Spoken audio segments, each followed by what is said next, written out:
Oi, esse aqui é o 29º vídeo do Verdexmas, o Veda Fora de Hora que eu estou fazendo aqui no finalzinho de 2019. E o que temos para hoje são os piores livros que eu li aqui neste ano. Bom pessoal, logo de cara eu preciso dizer para vocês que essa série de melhores e piores já começou há 3 dias atrás com o vídeo Flopadas edição 2019, onde eu faço aquela meia culpa, né? Admito quais foram os livros que eu prometi ler aqui em 2019 e acabei não cumprindo as metas de leitura. Um vídeo bastante bacana, interessante, realmente às vezes até engraçado. Mas enfim, eu vou deixar aqui na descrição do vídeo justamente o link deste vídeo e também dos dois outros que eu vou falar agora, porque se hoje temos os piores livros que eu li aqui nesse ano, eu comecei ontem e anteontem com os piores contos e também com os melhores contos que eu li aqui em 2019. Também dois vídeos bastante interessantes, principalmente porque aqui o canal Mandado de Livros valoriza muito os contos. Eu faço sempre resenhas individuais de todo conto que eu leio. Eu não faço aquele apanhadão geral de uma coletânea de contos, não. Eu gosto de valorizar cada uma das pequenas histórias. Portanto, confiram também aqui na descrição do vídeo os links para esses dois outros vídeos. Melhores e piores contos aqui desse ano. Mas enfim, o que vale hoje são os piores livros que eu li aqui em todos esses 12 meses. Desde janeiro começou com muita coisa. Confesso, esse ano acabei não lendo muita coisa, mais explicado lá no vídeo de flopadas. Mas o que importa é que no total acabei lendo 24 livros, com um ou outro volume a mais que eu poderia colocar nessa somatória, mas eu deixei de lado porque senão seria um repeteco. Na verdade eu já peguei esse livro lá no ano passado e li alguma coisinha dele. Ou seja, o que vale realmente são 24 livros lidos aqui em 2019. E sendo mais preciso, dentro desses 24 títulos, 14 foram coletâneas de contos e 10 foram romances. Ou quase isso. Também daqui a pouco vocês vão perceber que um deles não é romance. Mas o que importa é que nesse total de 24 títulos, eu vou apontar aqui nesse vídeo 5 piores e também no vídeo de amanhã dos melhores livros lidos aqui em 2019, eu vou apontar os outros 5 que eu considero as melhores leituras aqui deste ano. Vamos começar então.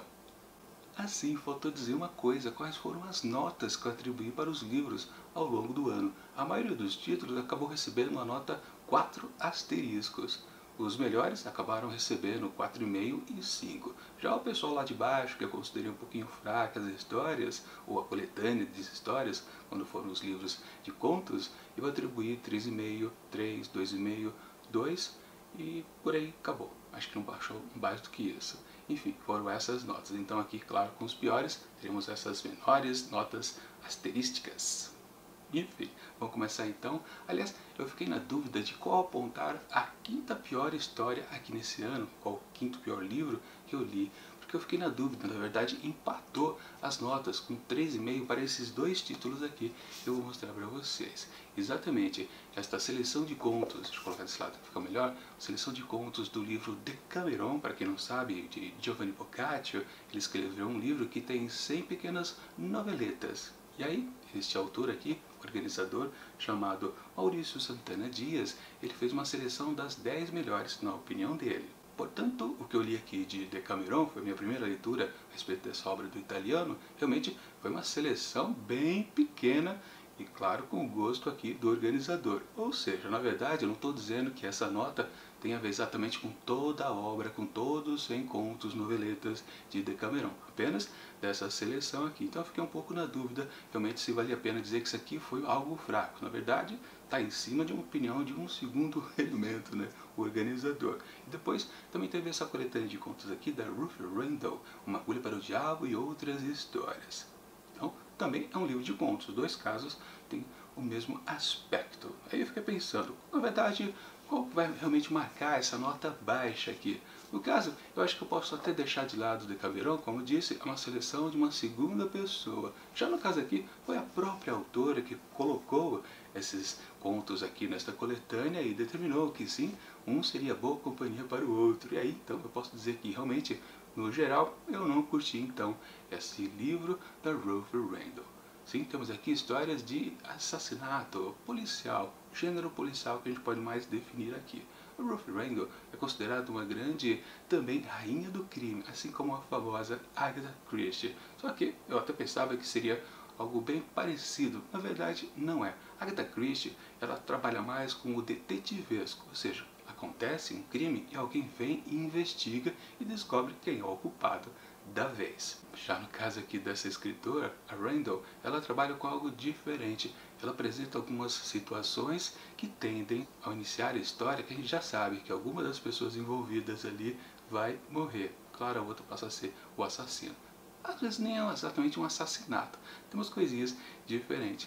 Mas o que vale realmente nessa obra aqui da Ruth Rendell é que ela trabalha sempre com uma espécie de modelo para criar sua nova história. Isso a gente percebe fácil e fácil depois que lê 2 ou 3 pequenas histórias aqui contidas nessa coletânea. Depois então a gente percebe que então é realmente algo bem fixo, é um formatão que ela trabalha. Só que, por sorte também, para melhorar um pouco a situação, isso que eu estou dizendo porque fica um pouco enfadonho, a gente lê um monte de história um pouco parecida em termos de estrutura. Ela muda, sim, ela apresenta um outro formato, um segundo e também um terceiro ao final aqui desta coletânea. Isso ajuda a melhorar o livro? Na verdade, não ajuda muito. No geral, a maioria das histórias eu considerei um pouco fracas. Somente 1 ou 2 histórias eu realmente achei que foram bastante interessantes. Pois é, ficou mais ou menos. Para vocês terem uma ideia de como eu gostei ou não gostei muito dessas histórias, eu vou deixar o link da primeira resenha que eu fiz do primeiro conto aqui desta coletânea, que é, agora eu não me lembro mais qual era o título dela, deixa eu dar uma olhada aqui, Árvore da Febre, que aqui a gente já percebia que essa história já serve de modelo para as outras. O que acontece aqui você vai notar nas próximas histórias, de uma maneira bem clara. E eu estou apontando exatamente a resenha desse conto, não é porque ele é o melhor ou é o pior aqui deste livro.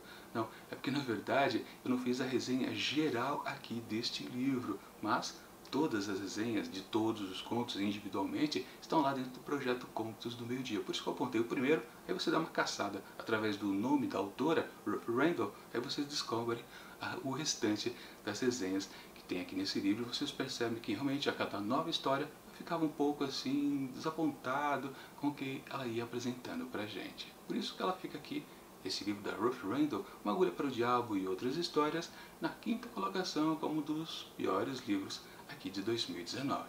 Eu realmente esperava mais da autora e de seu estilo, mas eu ainda vou tentar outras coisitas que ela escreveu, inclusive romances. Vamos ver se lá, uma história um pouco maior, ela se sai um pouco melhor. Bom, o próximo título que eu quero mostrar para vocês, o 4º pior livro que eu li aqui em 2019, ou talvez dizer que é o 4º mais fraco do ano, cai naquela questão do desapontamento. É um autor muito badalado, muita gente já leu várias obras dele, aliás ele já publicou vários livros, autor nacional. Eu estava muito interessado em conhecer o que ele tinha a oferecer para a gente em termos de narrativas e estava muito curioso em comprar alguma coisa. Cheguei a comprar 1 ou 2 livros, mas aí depois eu descobri que também tinha um livro de contos, e claro, e é uma dica que eu sempre dou para todo mundo que quer começar a leitura de um novo autor. É exatamente ir atrás dos seus contos e não ir logo de cara para um romance que ele tenha publicado. Através dos contos, a gente aos poucos vai percebendo qual é a dele em narrar as suas histórias. Então foi por causa disso que eu fui atrás deste livro aqui do João Anzanello Carrascosa, no caso, o volume do Silêncio. E logo de cara eu já percebi, com 2, 3 contos lidos, qual é o estilo dele. Com certeza é muito bem definido logo de cara. E aí começou aquela tal coisa do desapontamento. No caso aqui também desse livro, eu ainda não fiz a resenha geral, mas todos os contos aqui presentes estão resenhados individualmente dentro do projeto Contos do Meio Dia. Vou deixar aqui também na descrição do vídeo o link para você poder ver a playlist da edição 2019, que lá você vai encontrar 160 contos resenhados. E deixo o primeiro conto aqui do livro, porque ainda, como eu disse, não tem resenha geral. Mas enfim, também você pode procurar pelo nome do autor aqui, João Anzanello Carrascosa. Enfim, qual é o estilo dele que talvez eu não tenha gostado? Na verdade, tem um grande tema, que ele gosta de falar sobre a família, e ele se vale muito do lirismo que as relações interfamiliares nos proporcionam nas narrativas que ele oferece pra gente. É uma coisa que a gente percebe nos primeiros contos aqui do livro e confirma nos demais, ou seja, ele não muda a sua batida narrativa. Claro, ele tem uma certa variação interessante que em alguns contos as resenhas que eu fiz lá individualmente, eu até comentei que lembrava um pouco o Caio Fernando Abreu, que é um autor que sempre gostava de variar bastante o jeito de narrar uma próxima história. O João Zanello Carrascosa também se vale desse recurso, mas eu acho que o Caio Fernando Abreu é muito mais eficiente nisso, muito mais dinâmico, quando ele cria, bola um jeito diferente de contar a sua outra história. Sempre tem esse problema, né? Um autor que fica muito fixo num tema, numa forma de narrar, também num certo lirismo que o João Zanello Carrascosa tem muito, ele precisa às vezes usar os truques mais de performance do texto, ou seja, uma coisa mais gráfica talvez eu possa dizer, porque senão tudo que ele conta vai sempre soar com uma mesma voz. Não sei se vocês conseguem entender exatamente o que eu quero dizer, mas quem leu Caio Fernando Abreu sabe muito bem como ele varia bastante. João Zanello Carrascosa também faz a sua variação, mas mesmo variando, ele continua narrando da mesma maneira. Uma coisa meio curiosa, portanto, claro, na comparação, ainda prefiro o outro autor. Claro, aqui nessa coletânea eu fiquei um pouquinho frustrado com muitas histórias, justamente por causa da marcação pesada que ele faz em cima de cada nova história. Ele cria novos momentos interessantes, também sempre familiares, na maioria das vezes, raramente não tem a ver com famílias. E sim, fica aquela coisa um pouco repetitiva, assim, tipo, de novo você vai fazer isso? Poxa, aí eu não gostei. Portanto, a maioria dos contos aqui dessa coletânea ficaram sempre numa média ali bem mediana mesmo, não eram nem excelentes, nem muito boas. E daí praticamente só um ou dois contos eu realmente achei muito bem feitos, o resto ficaram sim na média, alguns até um pouco abaixo da média. Fiquei desapontado, mas também é um autor que eu quero rever e tentar descobrir se lá nos romances ele é um pouquinho melhor, mais abrangente, digamos assim, no seu modo de narrar. A conferir ainda. Mas, de todo modo, é um livro que eu recomendo para todo mundo. Com certeza, são boas histórias para serem lidas. É aquela coisa de opinião também, né? Eu posso não ter gostado, mas vocês podem gostar bastante do Anzanello. Isso eu não tenho dúvida.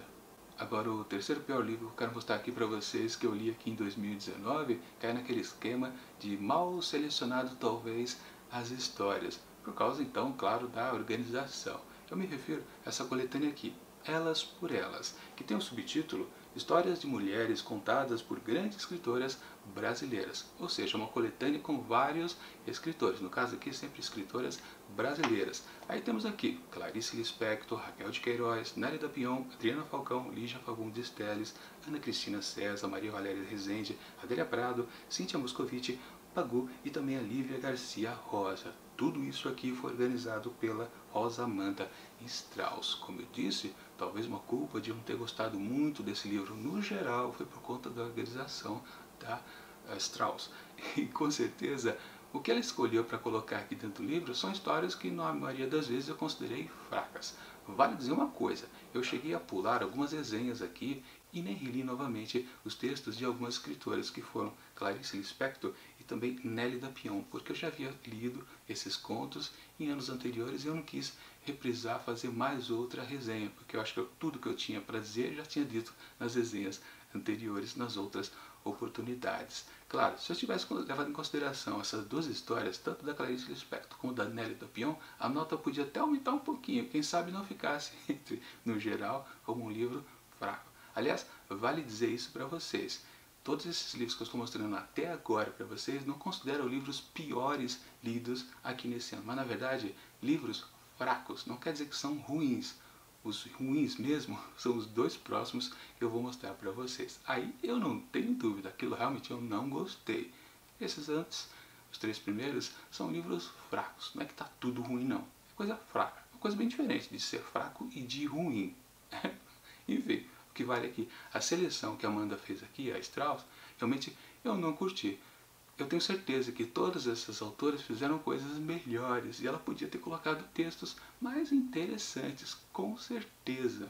Até mesmo, se você levar em consideração, a própria Clarice Lispector. É um bom texto que está aqui, tá o A Mensagem, mas ela fez outros contos maravilhosos, também podia colocar outros. No caso, claro, eu gosto bastante também de A Mensagem, mas no caso, mesmo da Clarice, ela podia ter selecionado um outro bem mais interessante. É aquela coisa do gosto bem pessoal de quem faz a organização. Coisa que eu comentei quando eu falei lá de Decameron. Aqui o organizador também se valeu de fazer um resumão do Decameron que tem 100 histórias para 10 e com certeza muitas histórias boas realmente que estão lá no Camerão não estão presentes aqui, mas como é gosto pessoal de quem organiza, mesmo caso aqui de Elas por Ela, gera esse tipo de problema. No final das contas, o leitor que acaba vendo o livro depois percebe que, poxa, você podia ter escolhido textos melhores desses autores, ou no caso aqui, dessas escritoras brasileiras. Realmente é o meu grande problema aqui com essa obra. Está mal selecionado. Por isso, acabei atribuindo apenas 3 asteriscos para essa obra. Agora, antes de apontar realmente o segundo pior livro que eu li aqui em 2019, deixa eu fazer o meu pequeno jabazinho.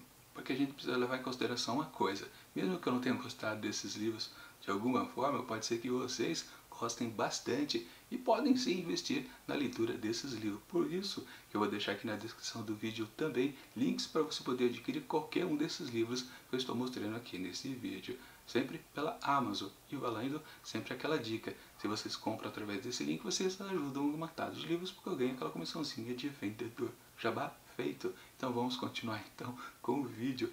O segundo pior livro que eu li nesse ano. E é pior mesmo. Não é questão de, eu achei fraco. Não, eu achei ruim mesmo.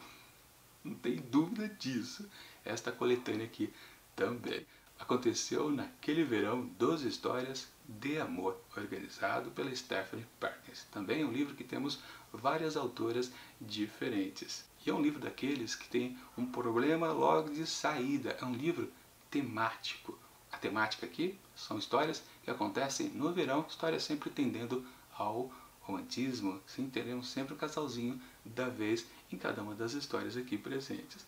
E é fácil perceber que não é cumprida a meta aqui desse livro. Sim, as histórias parecem que não se passam no verão.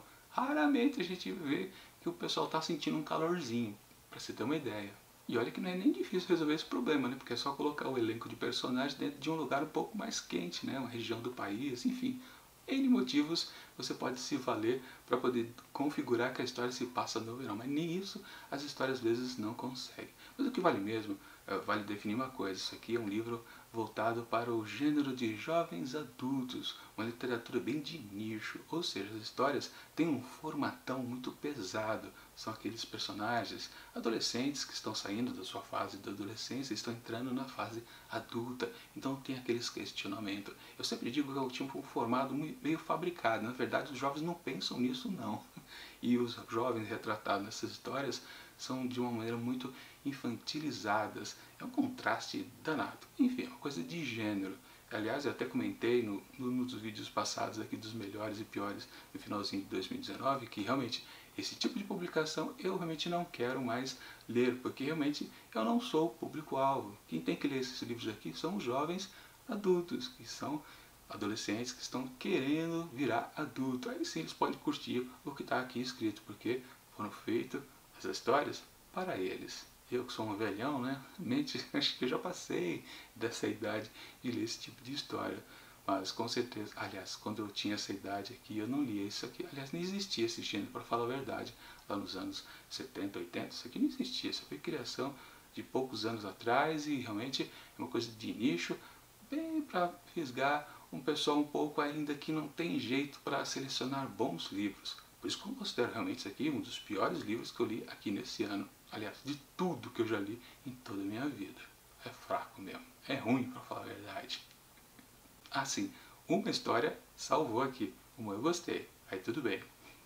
E finalmente o pior livro que eu li aqui em 2019. Claro, a gente pode levar em consideração que talvez seja um pouco fraco demais esse livro, ou ruim mesmo, por causa também do gênero que ele está inserido. Se no caso ali, a gente viu agora há pouco um livro que está inserido para jovens adultos, ou seja, adolescentes, agora temos um infanto-juvenil. Então a gente pode até dar uma compensada, talvez, na minha nota. Vocês podem concordar mais ou menos com a minha opinião. Bom, o livro aqui é O Caso do Saci, escrito por Nelson Cruz. Aliás, ele não só escreve, como também faz todas as ilustrações aqui desse livro. Nelson Cruz, na verdade, antes sempre foi um ilustrador, só que depois de um tempo ele resolveu escrever também algumas histórias e acabou fazendo essa história infantil, que é um livro lá de 2004. Aliás, esse livro aqui é o único que tem resenha realmente já feita e já publicada lá no comecinho do ano, em janeiro. Portanto, vou deixar aqui em cima o link para você conferir o que eu falei a respeito deste livro aqui. Lá eu vou dar mais detalhes porque eu não gostei aqui desse livro, porque eu realmente considero ele muito fraco. E naquela coisa de uma certa compensação, pelo menos a ilustração que o Nelson Cruz faz aqui em todo o livro, todas as ilustrações realmente são muito boas, que causam impacto. Ele tem aquele traço que realmente a gente olha e fala, puxa, como é bacana, legal, mesmo que em alguns momentos você possa até estranhar. Um livro infantil com uma ilustração até um pouco mais carregada, estranho isso, mas de qualquer forma é bonito. Mas sim, o que importa realmente é a história e não as ilustrações. Se bem que, né, em literatura infantil juvenil se conta muito a ilustração, né? Às vezes um livro pode estar bacana no texto, mas a arte está tão feinha que pode até baixar a nota. No caso aqui salvou um pouco a nota. Pelo texto em si, eu daria 2 asteriscos. Eu acabei subindo um pouquinho, eu dei 2,5 ao final. Mas uma história que realmente fica um pouco sem pé nem cabeça durante um certo momento, né? Começa bem, depois descamba um pouquinho. Claro, no gênero de literatura para crianças, as histórias não precisam ser grandiosas, super bem feitas. Precisa só uma historinha base, um fiapo de narrativa e por aí vai. Já é o suficiente, né? Dando, sei lá, uma moralzinha ao final. Eu não gosto muito disso também, mas de qualquer forma é um texto que varia bastante. Mas ele tem um grande problema, uma coisa que eu percebi, uns detalhes de escrita que eu realmente não curti. Eu não vou falar agora, eu prefiro que vocês vejam lá na resenha que eu fiz individual aqui de O Caso de Saci, que realmente eu acho uma coisa que até algo passou batido pela própria editora, uma editora boa. E por que deixaram passar isso, né? Acho que não foi só percepção minha, eu estava meio maluco, já desgostoso da história. Não, eu realmente acho que tem um erro até um pouco grave aqui na escrita, por isso que também considerei a história muito fraca, muito mal elaborada, muito mal executada. Sim, vários e vários motivos para dizer que realmente foi uma das piores histórias que eu li aqui em 2019. Sempre lembrando, mesmo que seja um livro infantil, não é grande história, não é para marcar a vida de ninguém, né? Sei lá, tem algum livro infantil que marca a vida de muita gente? Acho que não, né? A gente curte quando a gente tem a idade própria para curtir essas histórias, ou seja, quando a gente é criança. Mas tanto adulto, acho que a gente nunca realmente fica marcado por uma história infanto-juvenil. Só dando uma forçadinha de barra, né? Aí tudo bem. Mas enfim, com certeza foi a pior história que eu li esse ano e o pior livro por consequência. Mas claro, muita gente pode gostar dessa história e achar até fofinha, engraçada e por aí vai. Pois bem, então essas são as mais fracas e piores leituras que eu fiz aqui em 2019. Com certeza, de todos esses livros aqui, eu vou guardar de uma certa forma durante os próximos anos que realmente eu não curti a experiência de leitura. Realmente, infelizmente, né, os livros ruins marcam às vezes tanto quanto os livros bons. Aí o que está no miolo ali a gente até esquece, nem mais lembra que leu, né? Mas isso acontece realmente. Mas no fundo até vale a pena, né? A gente se sentir um pouco traumatizado por livros ruins. A gente acaba às vezes nem recomendando para os outros, embora eu aqui no canal recomendo sim. Se você curte um tipo de história parecida com essas aqui, podem ler que vocês talvez não se arrependam como eu me arrependi. Isso, claro, é questão de gosto de leitura. Não dá para dizer que o que eu gosto é o que serve para vocês. Não mesmo. Por isso, às vezes eu digo, não leia um livro ruim, mas no fundo, pode ler, vai, se arrisca, vai na fé. O que importa é sempre estar lendo. Isso aqui é um canal de literatura, a gente sempre valoriza a literatura, por mais ruim que possa ser. Mas enfim, agora é só esperar o vídeo de amanhã, que aí sim, são as melhores histórias que eu li aqui nesse ano de 2019. Melhores livros que eu gostei, o conteúdo é bom e com certeza isso sim eu não vou esquecer durante muitos e muitos anos. Que é a ideia também de um bom livro, né? Pelo menos o objetivo final de um escritor. Enfim, enquanto o próximo vídeo não chega dos melhores livros de 2019, eu deixo aqui do lado dicas de outros vídeos que rolaram aqui no Vedexmas, o VED especial, aqui no finalzinho de 2019. E tchau!